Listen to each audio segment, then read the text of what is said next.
So hey guys, get with me. আমি তোমাদের pink queen চলে এসেছি। বলো তো কেন পিঙ্ক কুইন বললাম?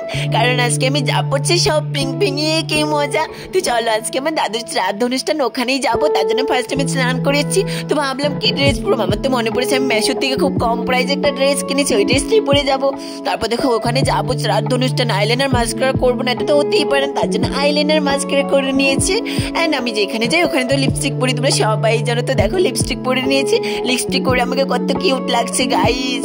তারপর দেখো পিঙ্ক কালারের কানের দুল পরে নিয়েছি। আমি বললাম না যা পরবো সব পিঙ্ক পিঙ্ক। অ্যান্ড নাকে একটা নথ পরেছি, আর টিপ তো পরতে হবে যেহেতু আমরা বাঙালি।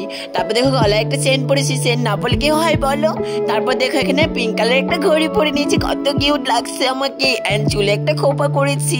তারপর দেখো ছোট মিনি কাঁকড়া লেগেছে আমার সামনে চুলগুলোতে, কত কিউট লাগছে না বলো। তারপর দেখো চটি পরেছি, চটি তো পরতে হবে যেহেতু পিঙ্ক কালারে পরেছি।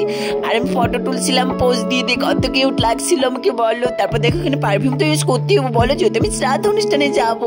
তো দেখো ফাইনালি রেডি হয়েছি শ্রাদ্ধ অনুষ্ঠানে যাওয়ার জন্য। তো সবাই ভালো থাকবে, টাটা বাই বাই।